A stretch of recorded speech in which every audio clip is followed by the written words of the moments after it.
Ces gâteaux semblent entièrement sculptés à la main. Pourtant, j'ai utilisé uniquement un moule à texture, un silicone et un pochoir.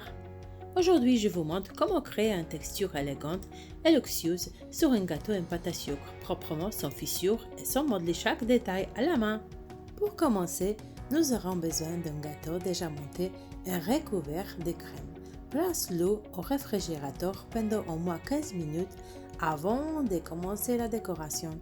Pour ce projet, j'ai utilisé 600 g de pâte à sucre que j'ai colorée moi-même. Saupoudre légèrement le plan de travail avec des fécules de maïs, puis étale la pâte à sucre sur 3 mm d'épaisseur. Découpe un cercle à l'aide d'un couteau. Laisse reposer le cercle découpé pendant au moins 5 minutes. Tu peux le poser immédiatement, mais je te conseille d'attendre. La pâte va légèrement refroidir et sera moins élastique, donc plus facile à manipuler. Prépare ton moule à texture, saupoudre-le soigneusement de maïzena mais sans excès.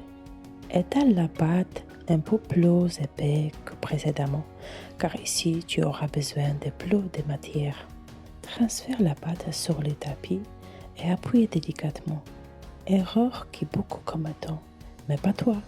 Ne presque pas trop fort et n'essaye pas d'enforcer chaque rainure avec les doigts. Utilise les rouleaux et étale progressivement. Attention à ne pas utiliser toute la force. On avance doucement vers le résultat. Laisse reposer la pâte quelques minutes. Cette étape est indispensable si tu veux obtenir un magnifique motif floral. Laisse-la se détendre.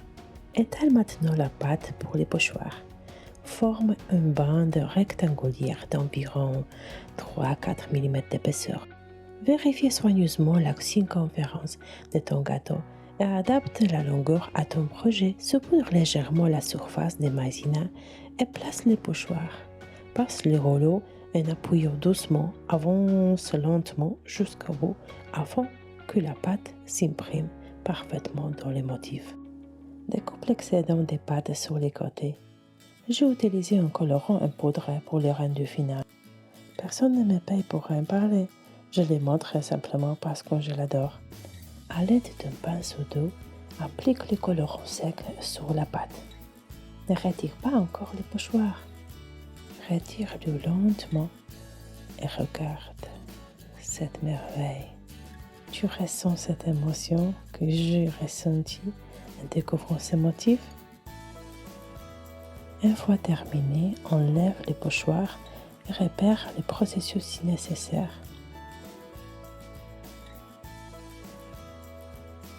Sors le gâteau du réfrigérateur et lisse les bords supérieurs si besoin. Dépose le cercle de pâte à sucre sur le dessus et lisse-le. Tu n'as besoin de rien d'autre. La pâte adhère parfaitement à la crème.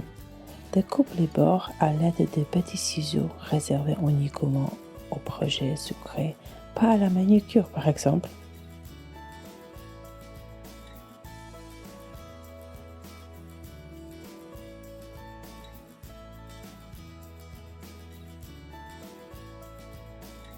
Et maintenant, la star du programme. Place le tapis en silicone de manière à ce que la pâte soit vers le bas, puis retire-le doucement et lentement. Coupe l'excédent sur les côtés. Adapte selon ton projet. Moi, j'ai coupé les côtés en biais. Tu peux légèrement pincer les bords avec les doigts pour un effet plus naturel.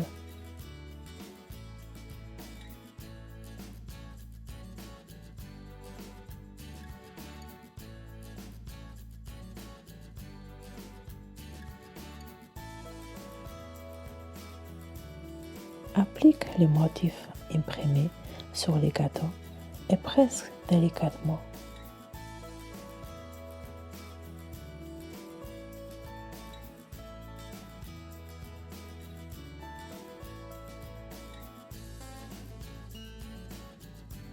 Appuyez au niveau des raccords en haut pour qu'ils se rejoignent parfaitement.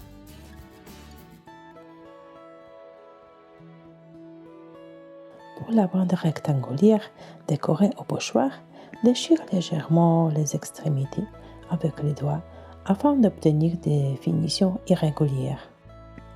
Enveloppe le gâteau avec cette bande en appuyant délicatement sur toute la longueur. Ajuste et retire l'excédent à la main.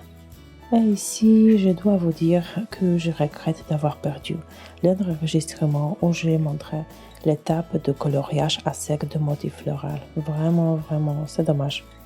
Avec un petit pinceau, un colorant brun foncé, un poudre, j'ai ombré le creux pour créer un effet de profondeur. Ensuite, avec un colorant doré, mélangé à de réjuvénateurs spirés, j'ai souligné par endroits les bords des fleurs. Le résultat est beaucoup plus élégant si tu ne peins pas tout en or.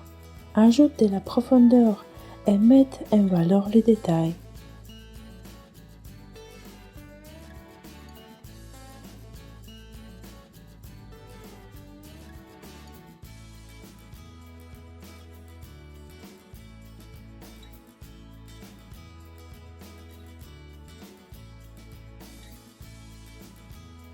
Tu peux également recouvrir la base du gâteau avec la même pâte à sucre.